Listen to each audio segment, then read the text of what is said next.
So when I decided to choose my topic, I wanted to be able to get two questions to kind of compare the knowledge on this subject, but to be able to have the people answer the questions and kind of see the lack of knowledge in politics so they can't have an excuse, really.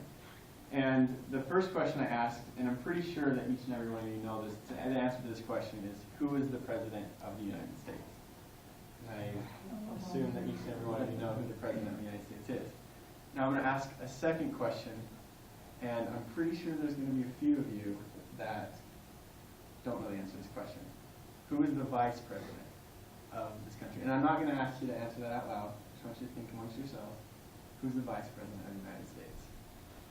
So those two questions are pretty simple, but they teach us a lot about the answers that we can give.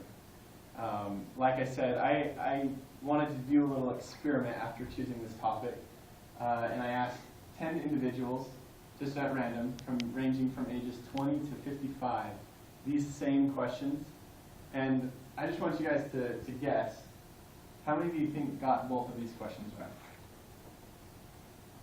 Just throwing them out there. How many did you say? 10. How many do you think? I know.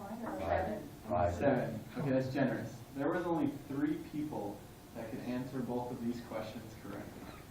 Now, that's a problem in my personal opinion. And I'm sure that you guys can think that too, because those are our leaders of this country and the individuals that we elect. And here's a quote. It's from scooppolitics.com. And it's a reporter, and I like this quote because he says, if our young people know nothing about politics, but are allowed to vote at 18, what future will our government have? Uneducated students who vote for whoever their parents or friends are, maybe. And I like that quote because it's the truth. The lack of knowledge that we as youth, and that ranges from ages 18 to 29, kind of determines of what our future holds. And what that quote kind of teaches us is that if we aren't educated about who we're electing or about politics in general, what is the future of our country?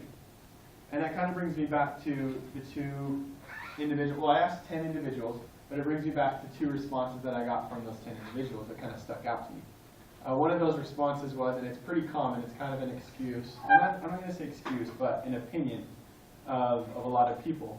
And one of the ladies said was, and she wasn't able to answer it correctly, and she stated, well, you know, I'm just not that interested in politics because everyone in D.C. and all the politicians are just slime bags, and all they do is just lie.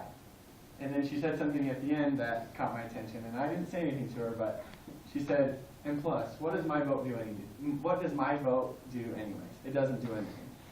The second individual, he was actually able to answer these 2 questions correctly, but he said, I've never voted in my life. And he's 55, he's a manager of a company, and it really surprised me coming from him. He said, I've never voted, and his reasoning was, this country will always be the same. I'll always be taxed, I'll always have my freedom, so my vote won't do anything.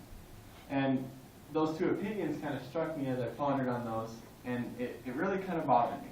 And I know a lot of people say, well, I don't vote because it's just one vote. What's one vote going to do? And that kind of brings me to the next slide. This is going to show you from the statistics of the 2012 election. The first one at 40% is how many of the youth from ages 18 to 29 voted at 40%. That's the highest state in the country that voted in this last election at 68.10, and that was Mississippi. The lowest state was 23.6%, and that was West Virginia. And so if you go back to that, what he said is, what does my vote do? And you look at that and you see how many, and that's just the youth that aren't voting. And you see Mississippi, that's a pretty good number, I would say.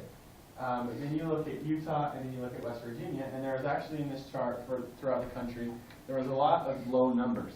And you have to ask yourself, why is it so important that the youth vote? Why is it so important that they're involved in politics and in our country's best interest? And it's because 21% of the youth count for the populated vote of the country. And it's projected by 2015 that the youth will take up 1/3 of that population of the vote. And it's something that I think is more of a culture where it's just not explained or it's just not of an interest. And me personally, it kind of scares me for the future of the country because it's kind of a lackadaisical feel towards politics, just that, oh, what does my vote count? But the people that we elect locally are the people who represent us in those votes.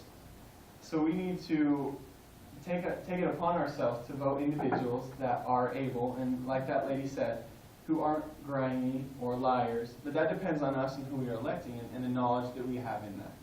And there's a quote that I absolutely love by Franklin D. Roosevelt.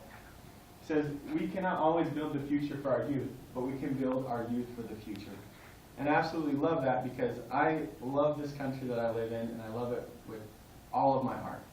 But I know in order for our country to continue to have the freedoms and just a blessing that it is to live here in this country, it depends on who we elect as leaders and who we know about and what we are willing to put forward, whether it is a Democrat or Republican, but whether they are willing to do what's best for our country and the best interest for our country.